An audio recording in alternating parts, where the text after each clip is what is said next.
தமிழ்நாட்டில் அதிமுக பாஜக கூட்டணி வெற்றி பெற்றால் கூட்டணி ஆட்சிதான் என மத்திய உள்துறை அமைச்சர் அமித்ஷா திட்டவட்டமாக தெரிவித்துள்ளதை அண்மை செய்தியாக பார்த்து கொண்டிருக்கின்றோம். கூடுதல் விவரங்களை செய்தியாளர் ராஜேஷ் வழங்க கேட்கலாம்.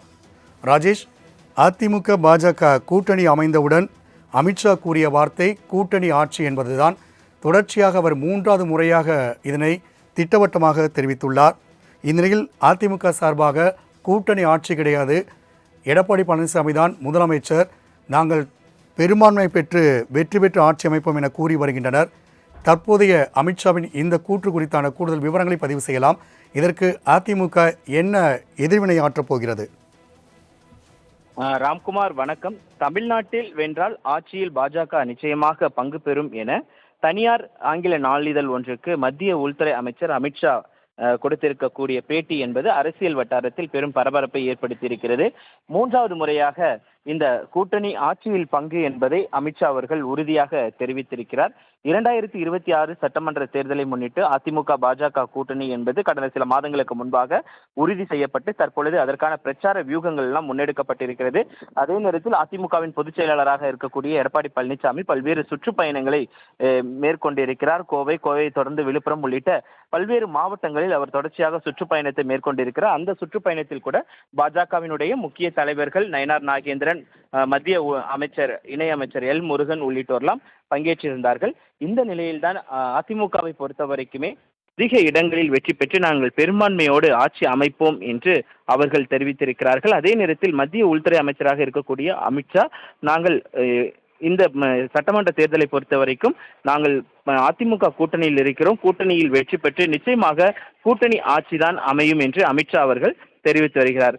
இப்படியாக இந்த 2 பேருக்குமான இந்த முரண்பட்ட கருத்துக்கள் என்பது தொடர்ச்சியாக நிலவி வருகிறது. அதே நேரத்தில் அதிமுகவை பொறுத்த வரைக்குமே நம் சில முக்கிய தலைவர்கள்ட்ட பேசும் பொழுது நிச்சயமாக அதிமுகவை பொறுத்த வரைக்குமே 160க்கும் மேற்பட்ட இடங்களில் அதிமுக போட்டியிடும்.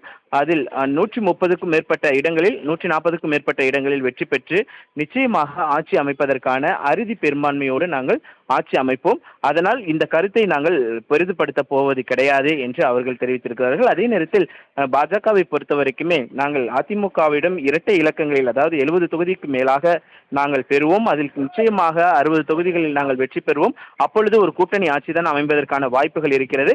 அப்படி அமைந்தால் நிச்சயமாக நாங்கள் ஆட்சியிலும் அதிகாரத்திலும் பங்கு கேட்போம் என்று அவர்கள் தெரிவித்திருக்கிறார்கள். இப்படியான கருத்து தொடர்ச்சியாக நிலவி வருகிறது. அதே நேரத்தில் அரசியல் விமர்சகர்களை பொறுத்த வரைக்குமே இருவருடைய கருத்துமே ஏற்புடையது அல்ல என்றும் 2026 தேர்தலை பொறுத்த வரைக்குமே அதிமுகவுக்கும் சரி பாஜகவும் சரி சாதகமாக அமையுமா என்பது கேள்விக்குறியாகத்தான் இருக்கிறது என்று அவர்கள் தெரிவித்திருக்கிறார்கள். ராம்குமார். ராஜேஷ், ஏற்கனவே விஜய் எப்படியாவது இந்த கூட்டணியில் இழுத்து விட வேண்டும் என்று முயற்சிகள் நடைபெற்று வருவதாக பரவலாக பேசப்பட்ட நிலையில் தங்கள் கொள்கை எதிரியோடு கூட்டணி கிடையாது என்று விஜய் திட்டவட்டமாகவே தெரிவித்திருந்தார். ஆனால் இந்த சந்திப்பின் போது அமித்ஷா அவர்கள் இன்னும் பல கட்சிகள் எங்களோடு இணையக்கூடிய வாய்ப்புகள் இருக்கிறது என்று ஒரு தகவலை வெளியிட்டுள்ளார். ஆக தாவேகாவுக்கு மறுபடியும் வலை விரிக்கப்படுமா?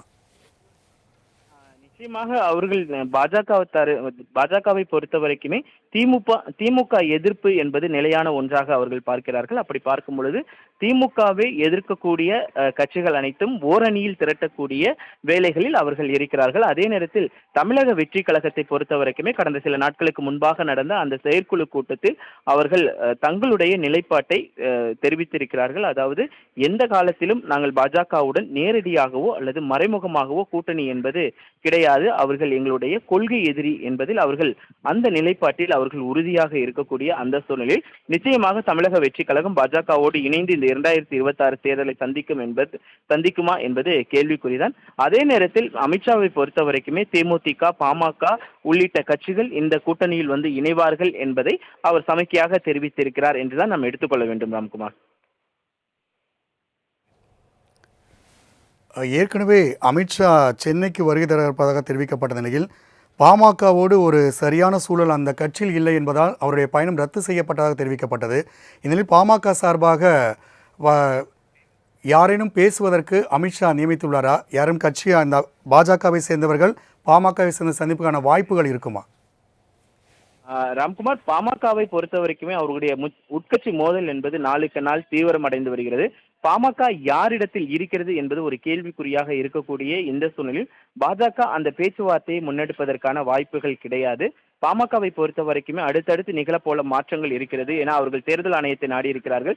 மாம்பழ சின்னம் யாருக்கு கொடுக்கப்படும், கட்சி யார் கையில் வரும் என்று பொறுத்திருந்தான் பார்க்க வேண்டிய ஒரு சூழல் இருப்பதால் ஏற்கனவே நம் பாமக நிர்வாகிகளிடம் பேசும் பொழுது இன்னும் சில மாதங்கள் ஆகும் இந்த கட்சி ஒருமித்த கருத்தோடு வருவதற்கு. அந்த கட்சி யாரிடம் இருக்க போகிறது என்பது தெரிய வருவதற்கு இன்னும் ஒரு சில மாதங்கள் ஆகும். அந்த ஒரு சில மாதங்களுக்கு பிறகாகத்தான் நாங்கள் கூட்டணி உள்ளிட்டவைகள் குறித்து முடிவெடுக்க முடியும் என்று அவர்கள் தெரிவித்திருக்கக்கூடிய கருத்தை நாம் பார்க்க வேண்டியது இருக்கிறது. ராம்குமார். ராஜேஷ், தகவலுக்கு நன்றி.